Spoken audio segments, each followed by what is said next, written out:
이제 다 같이 일어나셔서 오늘도 우리를 불러 예배케 하신 하나님께 감사하며 함께 사도신경으로 우리의 신앙을 고백하겠습니다. 나는 전능하신 아버지 하나님 천재 창조주를 믿습니다. 나는 그의 유일하신 아들 위주 예수 그리스도를 믿습니다. 그는 성령으로 잉태되어 동정녀 마리아에게 나시고 나에게 고난을 받아 십자가에 못 박혀 죽으시고 장사된 지 사흘 만에 죽은 자 가운데서 다시 살아나셨으며 하늘에 오르시어 전능하신 아버지 하나님 우편에 앉아 계시다가 거기부터 살아있는 자와 죽은 자를 심판하러 오십니다. 거룩한 공교회와 성도의 교제와 죄를 용서받는 것과 몸의 부활과 영생을 믿습니다. 아멘.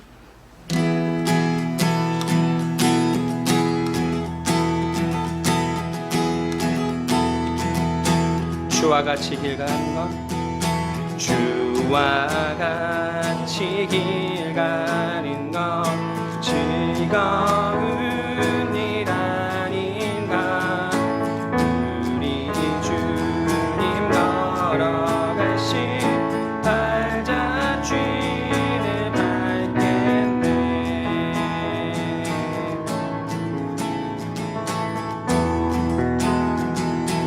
어린아이 같은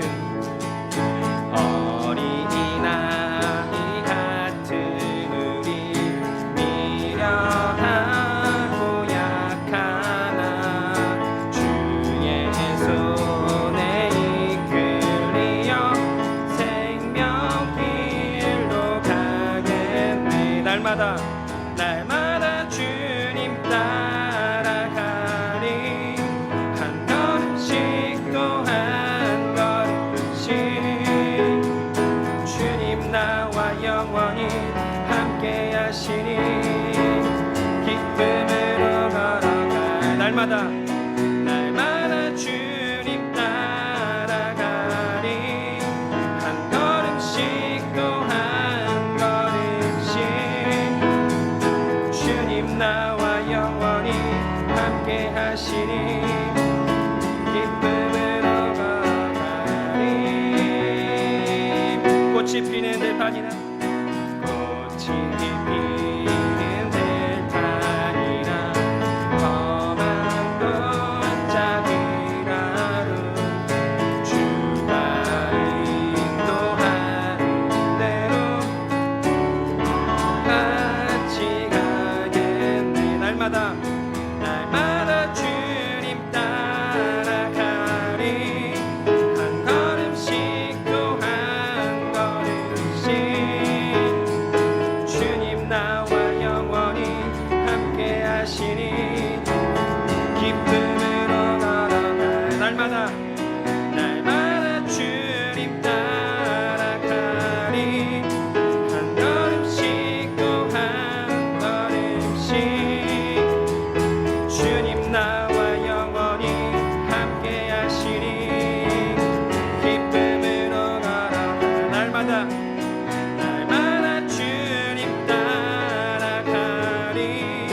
한 걸음씩 또 한 걸음씩 주님 나와 영원히 함께 하시니 기쁨으로 걸어가리. 한 걸음 한 걸음 한 걸음 주 예수와 날마다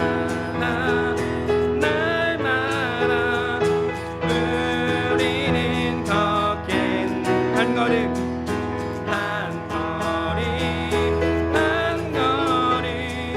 주 예수와 함께 날마다 우리는 걷겠네. 한 걸음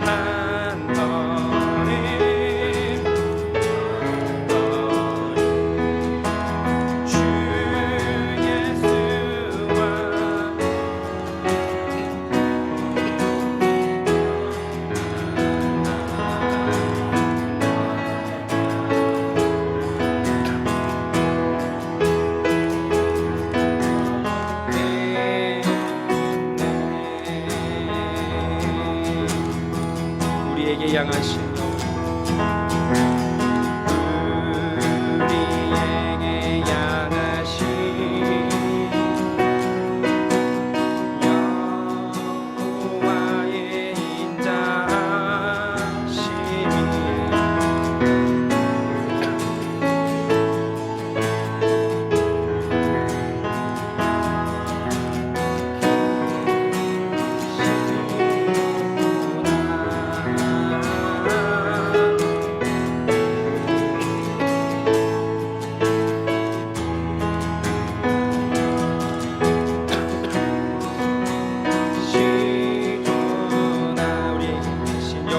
진실하신 우리에게 향하신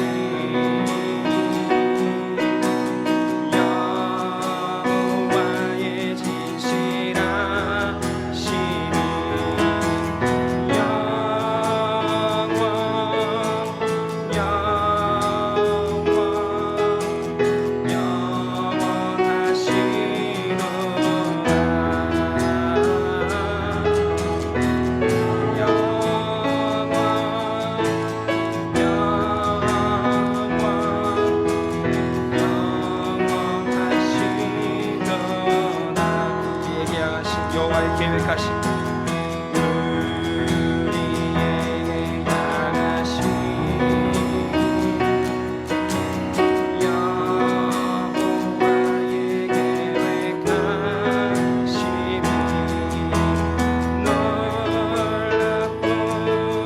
여호와의 계획하심이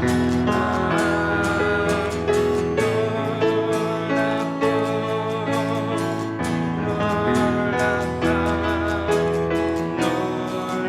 여호와의 인자하신 우리에게 향하신 여호와의 인자하심이 여호와의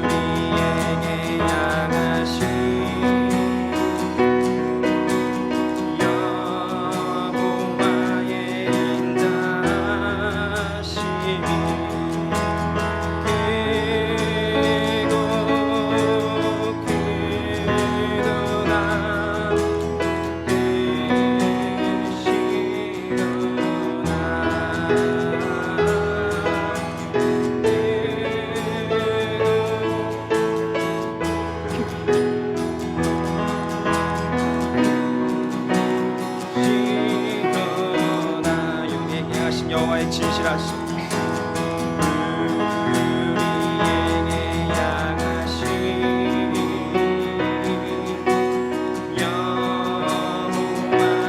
진실하심이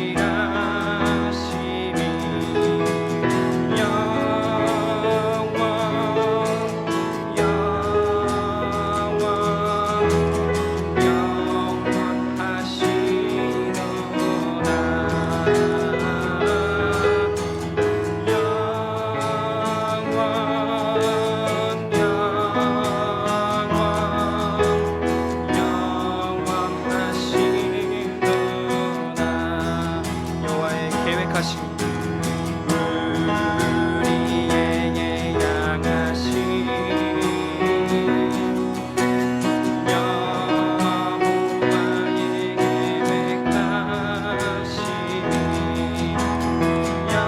놀랍고 놀랍다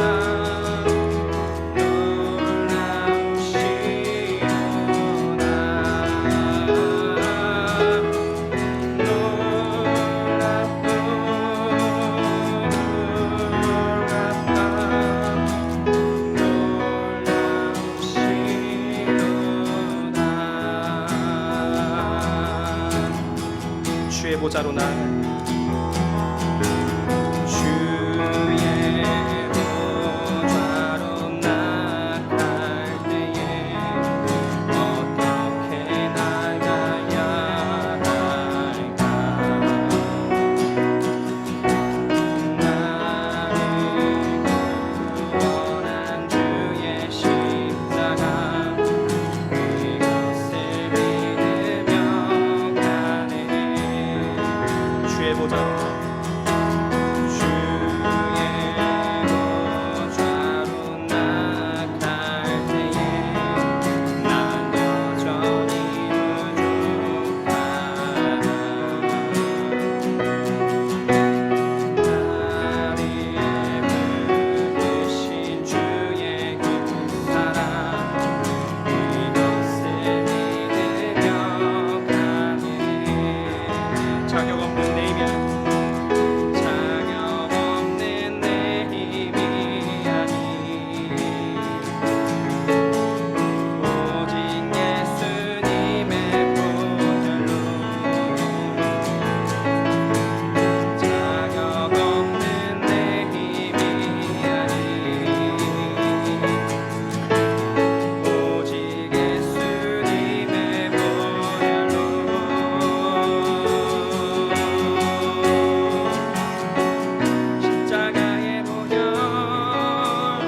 십자가의 보혈 십자가의 보혈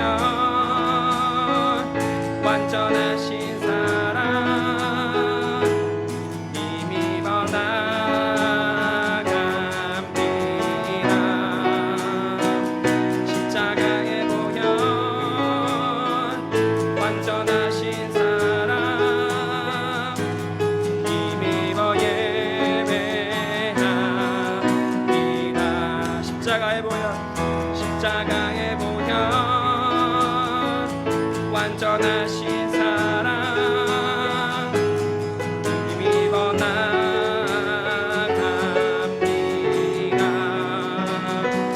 십자가의 보혈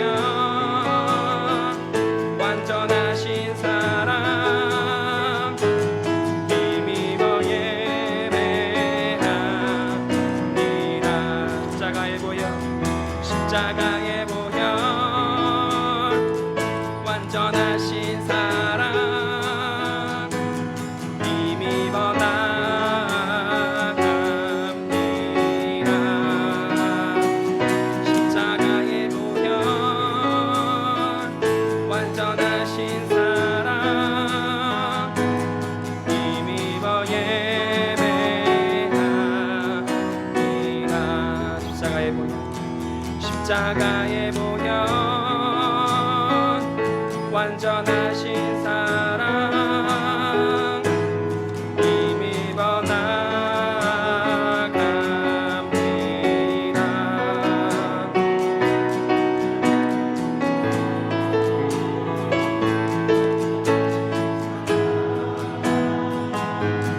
힘입어 예배합니다.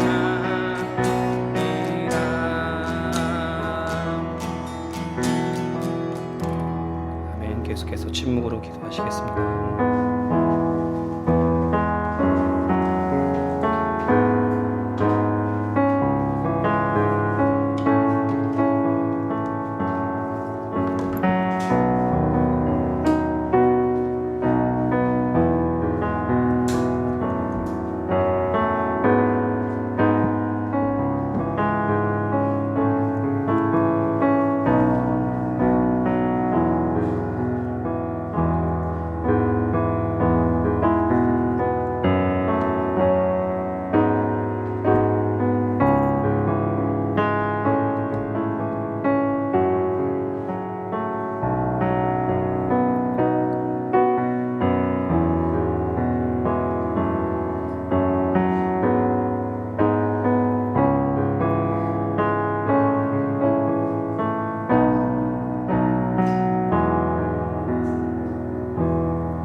사랑하는 주님, 오늘도 십자가의 보혈, 하나님의 용납하시는 은혜로 말미암아 이 자리에 나왔습니다. 감사합니다. 예배를 드릴 수 있는 특권이 얼마나 큰 특권인지, 온 세상 사람들 중에 창조주를 기억하여 그의 품 안에 안겨 감사하며 찬양할 수 있는 특권이 얼마나 큰 은혜인지 모릅니다.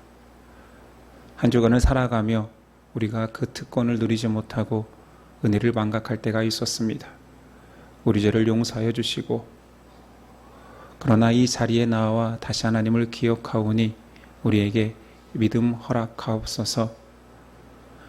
예물 가지고 나왔습니다.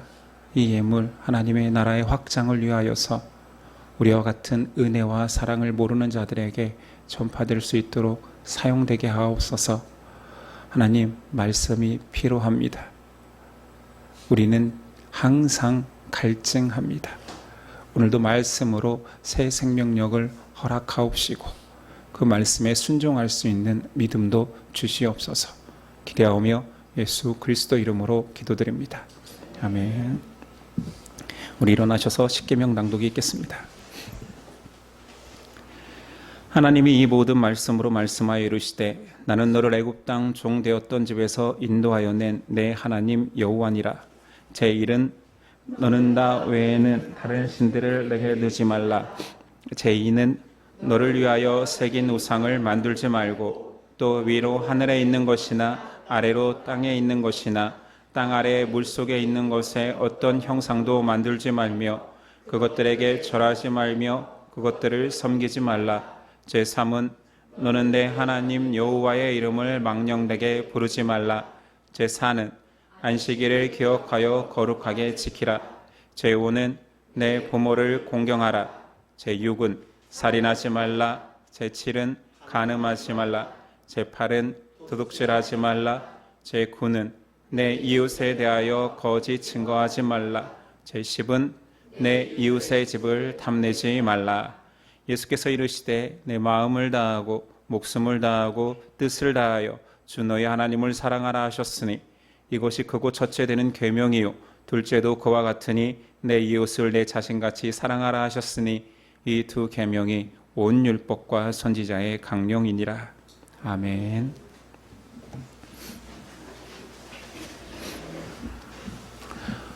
오늘 읽게 주신 하나님의 말씀은 사사기 4장 1절로 10절입니다.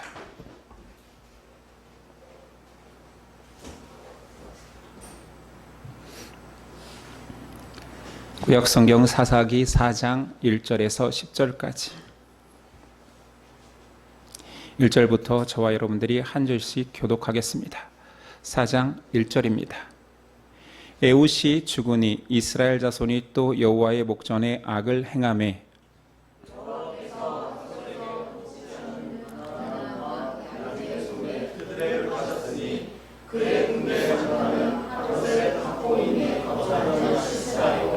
야빈 왕은 철 병거 900대가 있어 20년 동안 이스라엘 자손을 심히 학대하였으므로 이스라엘 자손이 여호와께 부르짖었더라.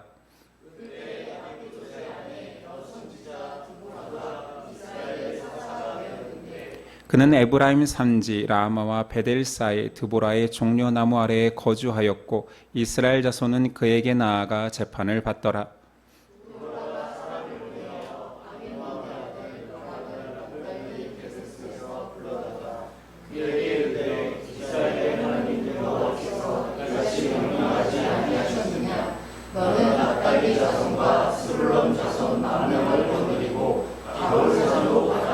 내가 야빈의 군대 장관 시스라와 그의 병거들과 그의 무리를 기송강으로 이끌어 내게 이르게 하고 그를 내 손에 넘겨주리라 하셨느니라.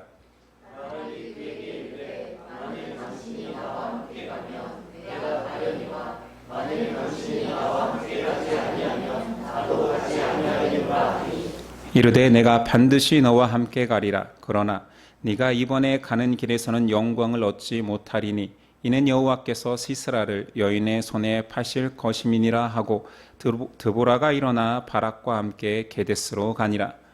바락이 스불론과 납달리를 게데스로 부르니 10,000명이 그를 따라 올라가고 드보라도 그와 함께 올라가니라. 아멘. 말씀의 제목은 여사사 드보라와 바락.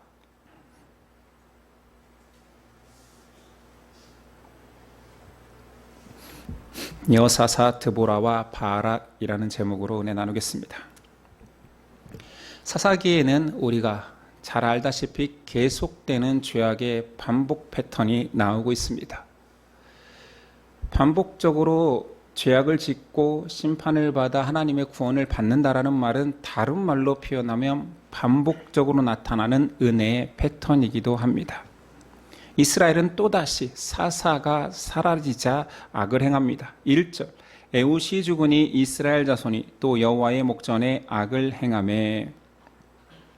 이스라엘의 이 죄악성은 점점점 강해집니다. 그것을 성경에서 나타내기를 굿산 리사다임의 손에서 억압당할 때에는 8년 동안 고통을 당합니다.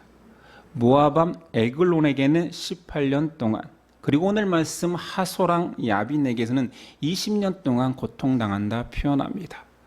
고난의 강도를 점점점 길게 가져가는 것을 통하여서 이스라엘이 그만큼 죄악에 강해지고 있다, 커지고 있다라는 것을 점층적으로 표현하고 있지요. 3절 야빈 왕은 철병거 900대가 있어 20년 동안 이스라엘 자손을 심히 학대하였으므로 이스라엘 자손이 여호와께 부르짖었더라. 심히 학대받은 이유는 하나님께서 허락한 그 왕을 통해 학대케 하신 것은 하나님이십니다. 적군이고 이스라엘을 짓누르는 적 왕이지만 그를 통하여서 하나님이 이스라엘을 학대케 하신 것입니다. 여기 나오는 야빈은 사람 이름이 아닙니다. 가나안 지역 왕의 칭호죠. 애굽 왕은 바로, 블레셋 왕은 아비멜렉인 것처럼 가나안 왕도 아빈이라 칭하는데, 하나님이 그를 통하여서, 가나안 왕은 하나님께서 허락한 그 땅의 왕입니다. 하나님이 주신 땅에 진멸하라고 했는데 그 왕을 통하여서, 그러니까 원수죠. 죽여 진멸하라는 왕을 통하여서 오히려 이스라엘을 심히 학대케 했습니다. 이런 반복적인 이스라엘의 고난은 단순히 이스라엘의 죄악된 모습, 폐역만을 고발하기 위한 것은 아니겠지요. 그렇다면 우리가 단순 역사책을 보는 거잖아요. 이것은 하나님을 따른다 하는, 하나님을 고백하는 사람들의 일반적인 상태를 말하는 것입니다. 많은 신앙인들이 하나님을 따른다 하면서 자신의 의지로 자신의 죄를 다 극복하고 깨끗해짐으로 나올 수 있다라고 착각합니다. 예를 들어서 비가 추적추적 내리는 날, 물가에서 지내면서도 내 옷의 물기를 나는 짜서 없앨 수 있다고 여기는 거하고 같죠. 불가능이거든요. 태양 없이, 바람 없이 아무리 짜내어도 밀려드는 습기를 감당할 수 없습니다. 이것이 사람이 죄를 어쩔 수 없이 받아들일 수밖에 없는 존재라는 것이지요. 은혜 안에서, 태양 아래에서만이 그 습기를 몰아낼 수 있음에도, 신앙이라 할지라도 해가 사라지면 우중충해지고 습해지고 곰팡이가 번식하게 되어 있습니다. 이스라엘이 딱 그 모양이죠. 사사가 사라지자마자 불순종과 악을 행하는 태도로 돌변합니다. 태양이 떠 있을 때에는 모르는 것이지요. 1절이 그래서 이렇게 시작합니다. 에훗이 죽은 후 이스라엘 자손이 또다시 여호와의 목전에 악을 행하매. 이스라엘의 상태가 아니라 사람의 상태, 특별히 세상 사람들의 상태가 아니라 하나님을 따른다 하는 사람들의 상태를 고발하는 것입니다. 예레미야는 이스라엘 백성을 향하여서 이렇게 말합니다. 만물보다 거짓되고 심히 부패한 것은 마음이라 누가 능히 알리오마는. 너희가 다 하나님을 믿는 이스라엘 백성이라고 말하지. 선지자 예레미야는 막 뼈에 사무치게 느끼는 거예요. 이 가짜들아, 너희 마음이 얼마나 악한지 아니?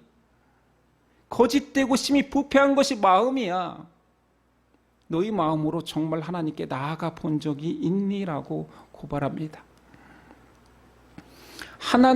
사람이 하나님을 찾는 것은 그 사람이 정말 하나님을 귀히 여기고 사랑해서라기보다는 하나님께서 그 안에 태양을 집어넣은 것입니다. 찾을 수밖에 없는 존재로 바꿔주신 거지요. 하나님의 절대 은혜가 아니고서는 결코 사람이 의롭다함을 여김받을 수 없습니다. 사사기는 이것을 계속 반복적으로 알려주고 있지요. 이스라엘은 그래서 고난 상황에 빠집니다. 그 고난을 당하는 장소가 하나님이 약속한 땅, 젖과 꿀이 흐르는 땅, 그 가나안입니다. 하나님이 허락한 땅에서 이스라엘 백성이 고난받는다라는 거, 특별히 그 가나안 왕 야빈에게 고난당한다는 게 말이 됩니까? 하나님이 약속을 깬 것입니까? 이 모든 것이 하나님께서 야빈을 들어 내 백성 이스라엘을 치겠다라는 의도가 있는 것입니다. 2절, 여호와께서 하솔에서 통치하는 가나안 왕 야빈의 손에 그들을 파셨으니, 이런 표현을 썼어요. 애굽에서 건질 때에는 내 백성을 내가 데려가리라, 내가 사겠다 라고 표현했던 내 백성을 이제 와서 하나님이 다시 야빈에게 내가 되팔겠다. 이스라엘 백성이 이제 내 백성이 아니라 야빈에게 판 노예라 선언하는 것입니다. 거룩함을 잃은 하나님의 백성은 언제라도 그 신분을 박탈하고 노예로 전락될 수 있음을 기억하라는 것입니다. 신앙인들이 이 사실을 망각합니다. 사사기를 보면 계속적으로 정말 이렇게 미련할까 싶을 정도로 망각하는 것이 이스라엘이고 곧 사람입니다. 성도라 할지라도 하나님의 백성답게 살지 못하면 언제든지 원래의 신분으로 전락될 수 있습니다. 그럼 한 번 받은 구원이 뺏긴단 말입니까? 라고 의문을 둘 수 있지요.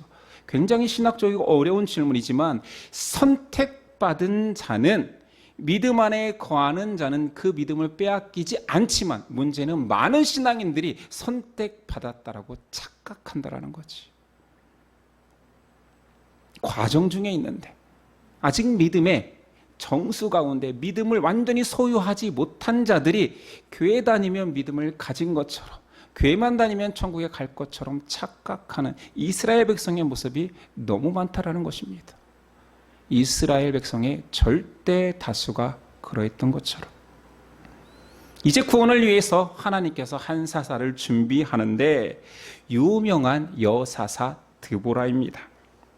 4, 5절 그때 랍비도세 아내 여선지자 드보라가 이스라엘의 사사가 되었는데 그는 에브라임 산지 라마와 베델 사이 드보라의 종려나무 아래에 거주하였고 이스라엘 자손은 그에게 나아가 재판을 받더라.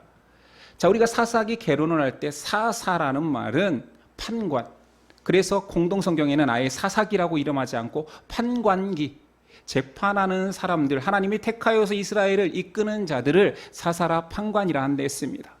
그런데 우리가 사사기를 보면서 앞에 나온 사사들은 전부 다 재판관, 통치자로서 있다기보다 전쟁을 이끄는 장수의 역할을 합니다. 이제 드보라, 여사사는 드디어 사사다운 역할을 하는 거죠. 판관의 역할을 하는데 재판관과 조언자의 역할을 어디서 하느냐? 종려나무 아래에 거주했다라는 표현이 그렇게 종려나무가 화려한 곳에 산다라는 의미가 아니라 그곳에 재판관의 관사처럼 직무를 수행한다라는 의미입니다. 여선지자 드보라 하면 역사적으로 교회사적으로 굉장히 영향력을 미친 것은 맞습니다. 성경에는 여자의 리더가 거의 등장하지 않지요. 거의 유일무이한 이 여선지자 드보라, 선지자라고 칭하고 사사가 된 선지자 드보라는 고대사회 이스라엘도 철저하게 남성 위주의 남성 중심 사회입니다. 고대사회니 뭐 말할 것도 없겠죠. 그런데 그 이스라엘의 최고 지도자로 여자가 세워졌습니다. 파격 그 자체지요.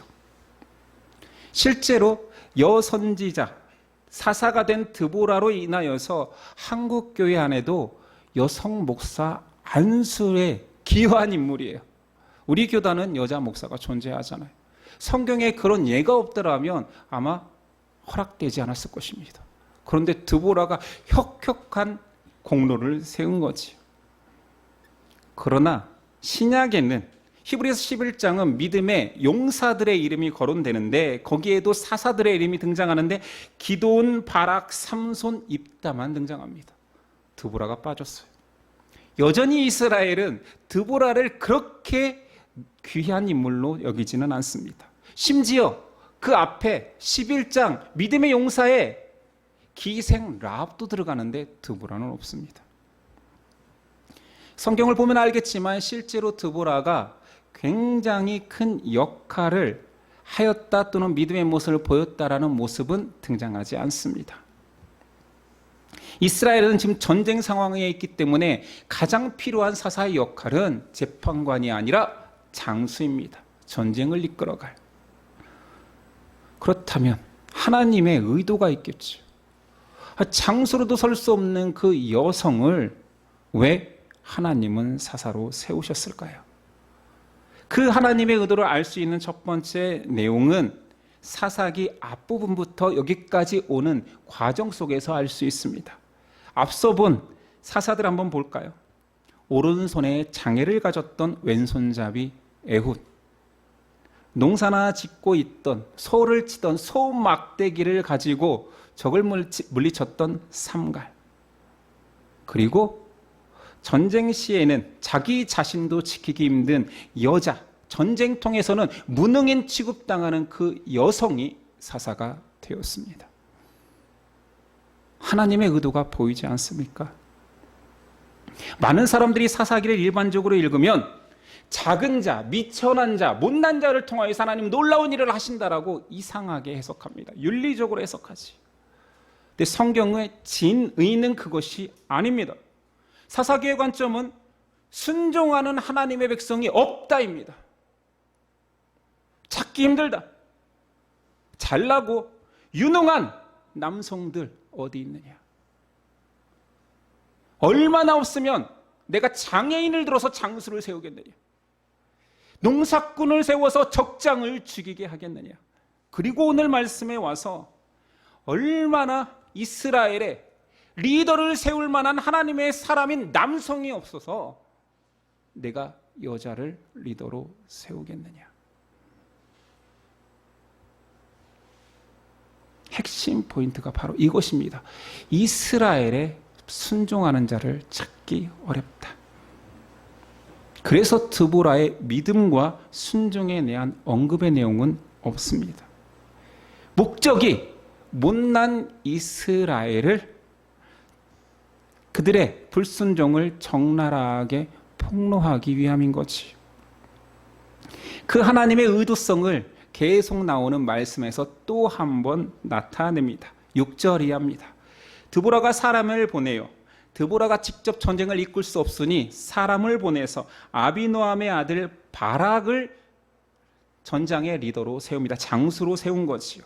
납달리 게데스에서 불러다가 그에게 이르되 이스라엘의 하나님 여호와께서 이같이 명령하지 아니하셨느냐? 너는 납달리 자손과 스불론 자손 10,000명을 거느리고 다불산으로 가라. 내가 야빈의 군대 장관 시스라와 그의 병거들과 그의 무리를 기송강으로 이끌어 내게 이르게 하고 그를 내 손에 넘겨주리라 하셨느니라. 여기까지는 뭐 다 이해가 되지요. 직접 나가지 않고 바락을 세워 자 백성을 모아라. 10,000명의 군사를 모아 시스라와 전쟁을 치루라. 그런데 자 여기에 다음 문장이 부끄럽습니다. 민망합니다.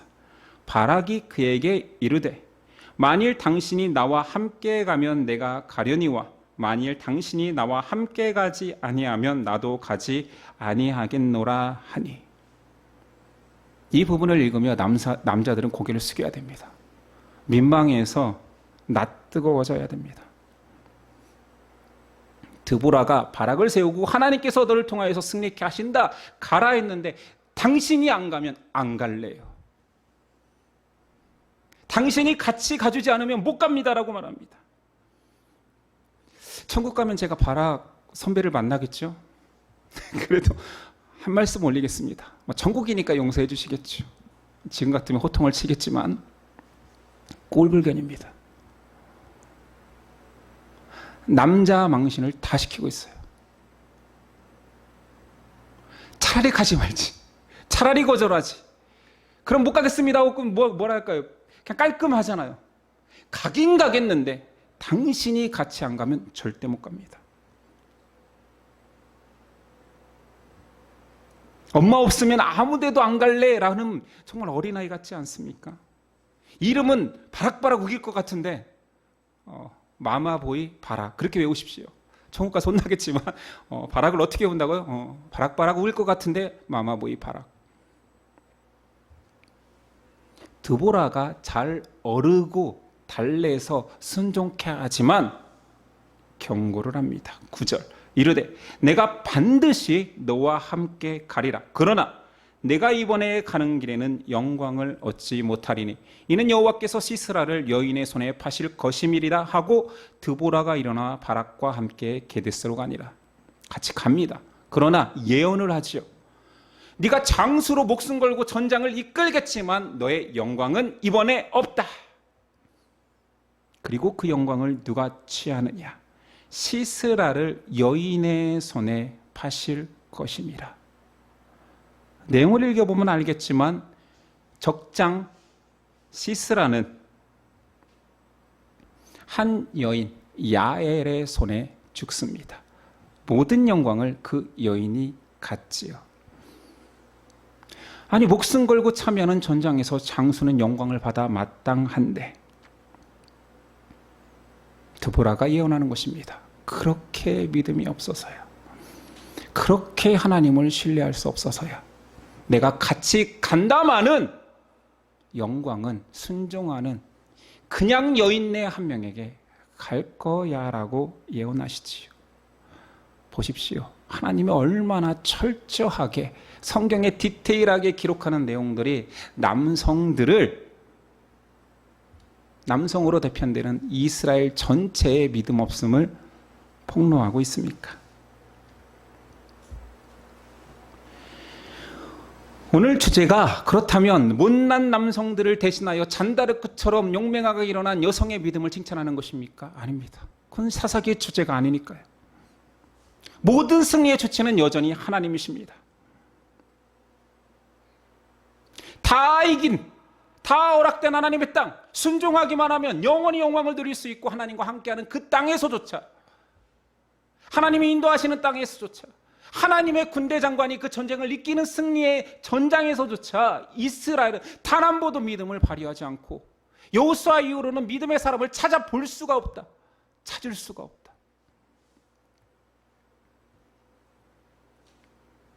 전쟁은 나에게 속하였고 내가 승리를 줄 텐데 하나님께 순종하는 자들이 이스라엘에 있느냐? 라고 묻고 있는 거지요. 너의 승리가 정말 하나님께 있는지를 아느냐 묻고 있습니다.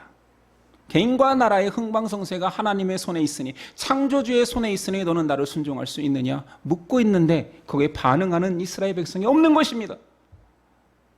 수천 년 전 구약시대 이스라엘만 없는 게 아니라 이스라엘은 하나님을 믿는 사람들이 대변하는 거예요. 믿음의 사람들, 교회 다니는 사람을 대변하는 거예요. 너희 중에 믿음 있는 자를 찾겠느냐 하신 예수님의 말씀이 지금 동일하게 우리에게 들려야 됩니다.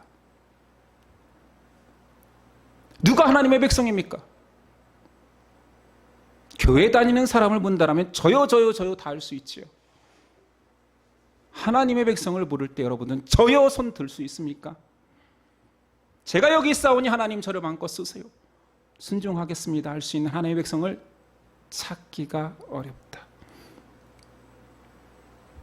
예수님 때도 얼마나 순종하는 사람을 찾기 어려우면 니네 그따위 믿음으로 제발 믿는다고 하지 마. 돌들러도 내 백성을 만들 수 있어 라고 말하신 예수님의 심정을 이해하시겠습니까? 지금 구약시대 때부터 계속 보였던 사람의 태도인 거지요. 하나님의 백성이라고 깝죽대지 마. 하나님이 함께하니 승리는 내 거라고 말하지도 마. 전장에 부를 때 네가 나온 적이 있느냐? 이스라엘 전역에서 사사로 이끌 놈들이 없어서 장애인을 부르고 농부를 부르고 이젠 여성까지 불러야 되느냐? 남성이라고 장군을 세웠더니 여자가 같이 가주지 않으면, 전 여성을 비하하는 게 아닙니다. 관점을 이야기하는 것입니다. 엄마 복이 안긴 것처럼 당신이 같이 가주지 않으면 저 전쟁 다 안 나갈래고 떼부리는 이스라엘의 믿음을 보라는 거지요.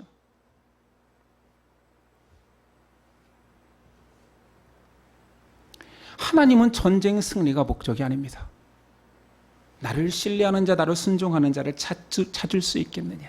이 땅의 진정한 왕으로서, 통치자의 자녀로서 왕 같은 존재감을 가지고 살아갈 수 있는 믿음의 사람이 있느냐 묻는 것입니다. 동일하게 우리의 삶 속에도 하나님은 질문하십니다. 누가 믿음 있는 자인가? 하나님의 백성으로 고백하면서 순종하며 살아가는 자 누구인가? 없다면 내가 고난으로 던져, 전쟁으로 던져, 울며 겨자 먹고로 장수로 나와 싸우면서까지라도 하나님이 이기신다라는 것을 보여줄 것이다. 내가 너를 고난 가운데 던질 것이다. 왜냐하면 믿음이 사라진 것처럼 보이기 때문에. 믿음 없는 자처럼 다 살고 있으니 내가 고난을 던질 것이다. 전쟁통에 넣을 것이다. 그러면 그 안에 내가 심겨놓은 믿음이 고백될 것이다. 말하고 있는 것입니다. 성도가 평안할 때 하나님을 찬양하고 감사하면 얼마나 좋겠습니까마는 그 반대입니다. 평안하면 자기가 누리고 자기가 열심히 내었기 때문에 얻는 평안인 것처럼 계속 타락하죠. 하나님의 은혜를 망각하죠. 자기 뜻대로 살지요. 그런데 하나님은 사랑의 하나님이기 때문에 그렇게 하나님이 원하지 않는 길로 갈 때 어떻게 하겠습니까? 잡아챌 수밖에 없는 것입니다. 징계의 매를 들 수밖에 없는 것입니다. 좀 인간적 표현을 들자라면 찻길로 뛰어드는 자녀를 향하여서 글로 가면 안 되라고 편안하게 부르는 부모 없습니다. 머리채를 잡죠. 정말 차에게 달려고 있더라면. 그래서 하나님의 징계가 은혜인 것입니다. 이거 뻔한 이야기로 표현을 한다면 상처 입지 않은 조개는 진주가 없습니다. 겨울을 나지 않은 나무는 나이테가 없어 강해질 수 없습니다. 하나님은 자기 백성을, 믿음을 발휘할 수 있는 백성, 믿음을 고백할 수 있는 백성이 되게 하기 위하여서 원수 야빈에게 팝니다. 그리고 예수님이 말씀하시죠. 고난이 없으면 사생자라. 이제 그 이유를 아시겠습니까? 내 안에 감추어진 믿음의 위력을, 믿음의 귀함을 알게 하기 위해서는 하나님은 징계를 아끼지 않습니다. 반대로 징계가 없는 자 둘 중에 하나지요. 정말 믿음대로 살고 감사하며 찬양하며 살거나 아니면 하나님의 백성이 아닌 거지요.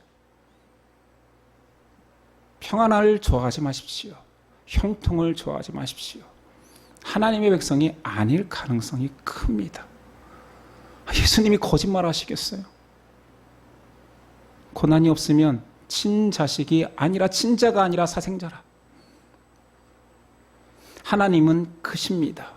사람의 좁은 생각보다 비교할 수 없습니다. 그래서 이사야가 이런 고백을 하는 거지요. 55장 8절이야. 악인은 그의 길을 불의한 자는 그의 생각을 버리고 여호와께로 돌아오라. 그리하면 그가 긍휼을 여기시리라. 우리 하나님께로 돌아오라. 그가 너그럽게 용서하시리라. 이는 내 생각이 너희의 생각과 다르며 내 길은 너희의 길과 다름이니라. 여호와의 말씀이니라. 이는 하늘이 땅보다 높음 같이 내 길은 너희의 길보다 높으며 내 생각은 너희의 생각보다 높음이니라.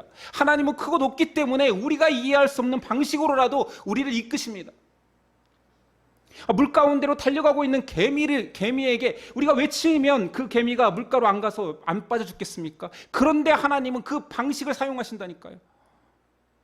손으로 턱 치는 거지요. 물가로 가지 마. 제 땅 위에 살아. 근데 그걸 이 은혜인 것은 우리는 모르는 거예요. 개미보다 더 미천한 우리이기 때문에 하나님과의 갭을 따진다면, 하나님은 자신의 백성이라면 제 가운데로 가지 않게 하기 위해서 가시덩굴과 엉겅퀴를 준비하십니다. 여러분 인생에 이런 것이 없다고 행복하다라고 말하지 마십시오. 하나님의 사람이 아닐 수도 있습니다. 반대로 그런 상황에 있다라면 순순히 하나님께 항복하면 됩니다. 그것을 위해서 준비한 가시밭길이니까요. 이게 이렇게 쉽게 설명이 되지만 문제는 안 깨달아진다라는 거죠.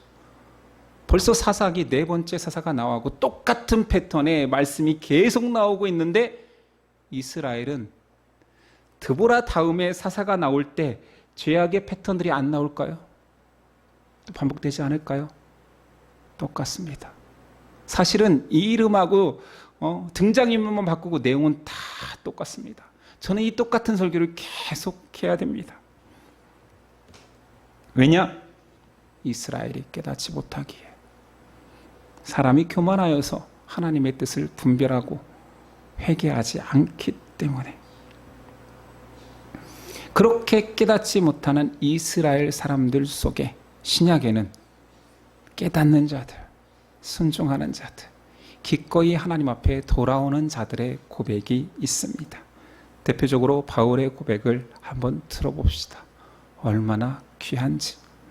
고린도후서 4장 7절 이하입니다. 우리가 이 보배를 질그릇에 가졌으니 이는 심히 큰 능력은 하나님께 있고 우리에게 있지 아니함을 알게 하려 함이라. 우리가 사방으로 우겨쌈을 당하여도 쌓이지 아니하며 답답한 일을 당하여도 낙심하지 아니하며 박해를 받아도 버림받지 아니하며 거꾸러뜨림을 당하여도 망하지 아니하고 우리가 항상 예수의 죽음을 몸에 짊어짐은 예수의 생명이 또한 우리 몸에 나타내게 하려 함이라. 놀랍지요. 이스라엘은 전쟁의 고난통 속에서 원망과 불평, 심지어 택함 받은 자들조차 하나님 의지하지 않고 하나님의 승리를 확신하지 않고 두려워 떠는데, 바울은 온갖 고난 속에서 내 안에 질그릴 것 같은 내 안에 보배를 주셨으니 어떤 고난의 상황에서도 이것이 밝히 드러나 예수의 생명이 내 안에 드러나게 하려 함이라. 그의 계속된 고백은 놀랍습니다. 15절이야. 이는 모든 것이 너희를 위함이니 많은 사람의 감사로 말미암아 은혜가 더하여 넘쳐서 하나님께 영광을 돌리게 하려 함이라. 고난 중에 감사 찬양 영광을 돌린다. 그러므로 우리가 낙심하지 아니하노니 우리의 겉사람은 낡아지나 우리의 속사람은 날로 새로워지는도다. 우리가 잠시 받는 환난에 경한 것이 지극히 크고 영원한 영광에 중한 것을 우리에게 이루려 함이니 우리가 주목하는 것은 보이는 것이 아니요 보이지 않는 것이니 보이는 것은 잠깐이요 보이지 않는 것은 영원함이라. 우리 말씀의 주제입니다. 사사기에 이 주제가 아마 사사가 끝나는 시점마다 딱딱딱딱 밝혀 있었으면 얼마나 좋았겠습니까? 근데 왜 없을까요? 왜 또 사사가 없으니 불순종하여 죄악에 빠졌더라로 이어질까요? 거듭말하지만 이런 고백하는 사람이 없기 때문입니다. 그러나 예수님 이후에, 부활 이후에 바울이 등장하여서 수많은 믿음의 선배들이 이런 고백을 해주니 얼마나 감사합니까? 그러니까 사사기의 주석은 신약입니다. 구약의 모든 주석이 신약인 것처럼 사사기에는 계속 질문을 던지고 있습니다. 답은 없지요. 그러나 우리는 답을 알고 있습니다. 평안하느냐? 하나님을 찬양하며 고백하며 너의 평안의 모든 것이 하나님의 은혜임을 고백할 수 있느냐? 시험 당하고 있느냐? 괴롭느냐? 그 시험을 원망하지 아니하고 너가 너 안에 있는 믿음의 그 보화를 고백하기 위한 하나님의 도구니 또는 채찍이니 회개하여라. 돌아오라. 돌아오라. 우린 매를 맞으면 하나님을 불알입니다. 죄송합니다. 여러분이라고 안 할게요. 저는 그럽니다. 어떻게 이럴 수가 있어요? 원망하기보다 우리 좀 연한 마음, 부드러운 마음으로 싫은 말, 징계의 말을 삐지기보다 울며 회개해야 됩니다. 하나님이 인도하심을 가장 아름답게 고백한 시편 23편에는 그 아름다운 적과 꿀이 광야, 아름다운 꼴이 있는 곳으로 인도하기까지 하나님께서 지팡이와 막대기로 나를 안위하신다. 잘못된 길로 가면 막대기로 친다라는 거죠. 물론 지팡이로 치죠. 막대기는 들짐승을 위한 도구라 표현되어 있습니다. 우리를 위한 지팡이가 있습니다. 몽둥이로 때리면 아프지만 막대기는 충분히 맞을만 합니다. 때로는 우리를 때리시는 것이 징계가 사랑임을 아십니까? 채찍이 사랑이라고 여러분 고백해 보셨습니까? 나의 어려운 고난, 믿지 않는 자들도 내 주변의 사람들을 다 형통하는데 나만 꼬인 것 같은 이런 인생의 여정 속에서 여러분들은 하나님의 깊이 있는 사랑, 하나님의 돌봐주심을 고백하십니까? 이스라엘은 이 고백을 하지 않아서 계속 맞습니다. 8년 맞고 18년 맞고 이제는 20년 맞습니다. 그러나 돌아올까요? 아니요. 사사기 뒤로 가면 처참합니다. 정말 이게 성경에 들어와도 되나? 이런 내용이 있어도 되나? 토막 사건, 살인 사건이 드러나도 되나? 이것을 당당하게 자기 의처럼 표현하는 이 토막 살인 사건을 이스라엘은 자랑하고 더 처참해지기 전에 돌아오라는 하나님의 메시지는 들리지 아니하고 때린다고 사춘기 자녀처럼 삐지기나 하고 덤비고 이것이 우리의 모습 아닙니까? 맞아도 됩니다. 맞아야 쌉니다. 아파도 됩니다. 그게 우리의 모습이니까요. 한 대 쳐 맞지 않으면 깨닫지 않는 것이 저와 우리 아닙니까? 자녀를 키우는 부모의 심정은 다 비슷합니다. 저것을 죽여 살려 할 때가 있습니다. 저것을 죽여 살려, 저것을 때려 죽여. 죄송합니다. 여러분 그렇게까지는 안 가죠. 저는 그럴 때가 있습니다. 아들 둘을 키우면서 저것을 할 때 그냥 분질러 어디를 다리를 분질러. 이렇게 미워서 그러겠습니까? 어떻게 저렇게 순종하지 않을까? 억지로 그러는 건 아니겠지만 어떻게 저렇게 잊어버릴까? 망각할까? 이것만 제발 해다 오면 꼭 그것만 안 해요. 그래서 제가 하나님의 마음을 조금씩 알아갑니다. 제 모습이 그러하기에 사사기는 그런 우리를 폭로합니다. 못난 믿음을 폭로합니다. 부끄러워합시다. 민망해합시다. 그리고 울며 회개하여서 하나님께 잘못했다라고 내 안에 주신 은혜가 고백되어지기까지 울며 매달리는 저와 여러분 됐으면 좋겠습니다. 기도하겠습니다. 주님, 지칠 정도로 우리의 모습을 폭로하시는군요. 그래도 돌이키지 않기에 또 말씀은 우리를 때릴 것입니다. 또 때리고 또 때려도 회개하고 눈물 흘리며 잘못했다라고 비는 자녀가 되어야 할진데 고개를 들고 왜 저에게 이렇게 행하십니까? 따지는 자녀될까 두렵습니다. 살같이 연한 마음으로 울며 하나님께 매달려야 할 텐데 그 징계가 점점 독한 마음으로 단단하게 굳어질까 두렵습니다. 우리에게 연한 마음이 되어서 하나님의 그 큰 사랑을 깨달아 알 수 있는 믿음을 갖게 하옵소서. 말씀이 나를 징계의 채찍같이 다가올지라도 아플지라도 아멘하고 돌이킬 수 있는 은혜를 허락하옵소서. 우리 아픔은 아픔이 아닙니다. 우리를 구원하기 위해서 골고다 십자가에서 피 흘려 죽기까지 하신 예수님의 고난에 비하면 아무것도 아니고 작은 십자가임을 깨달아 하나님의 사랑이 얼마나 큰지 고백하는 저희 될 수 있도록 도와주시옵소서. 평안할 때 감사하고 찬양하며 고난받을 때 회개할 수 있는 우리에게 은혜를 허락하옵소서. 예수님의 이름으로 기도드렸습니다. 아멘. 일어나서 결단 찬송 드립니다.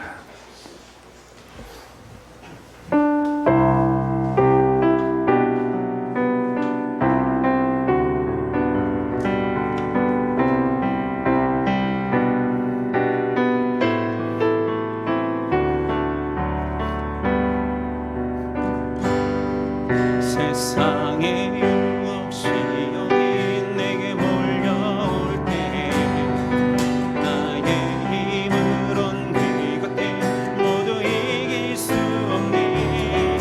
거대한 폭풍 내 위축된 나의 영 어찌건 헤매이고 있을 때 주님만을 찬양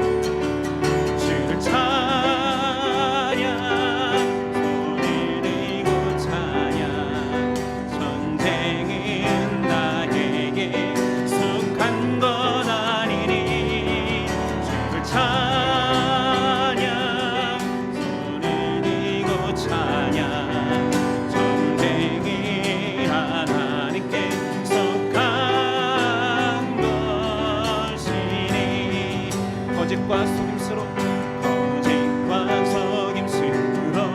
가득 찬 세상에서 어디로 갈지 몰라 머뭇거리고 있네. 공중의 권세 잠자 지그러운 일이 실패와 절망으로 넘어뜨리려 하네. 3절입니다. 주위를 둘러보며 주위를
찬양합니다.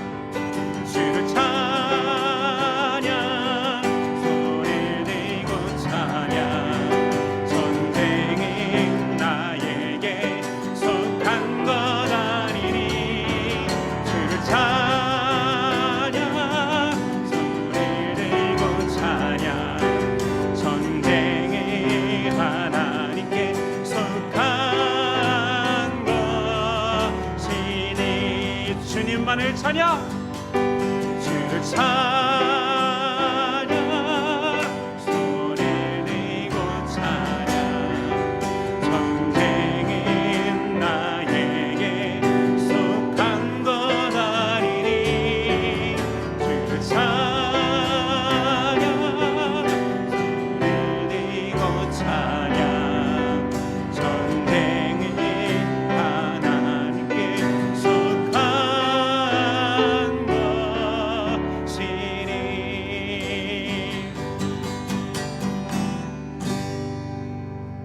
기도하겠습니다. 이제는 우리 주 예수 그리스도의 은혜와 그 아들을 보내신 하나님의 사랑과 성령의 교통하심이 이제부터 영원까지 함께 하시기를 간절히 축원하옵나이다. 아멘.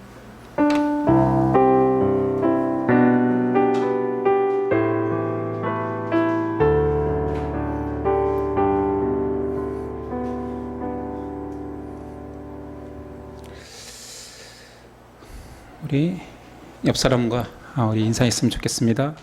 어떠한 상황에서도 하나님만 부르면 됩니다.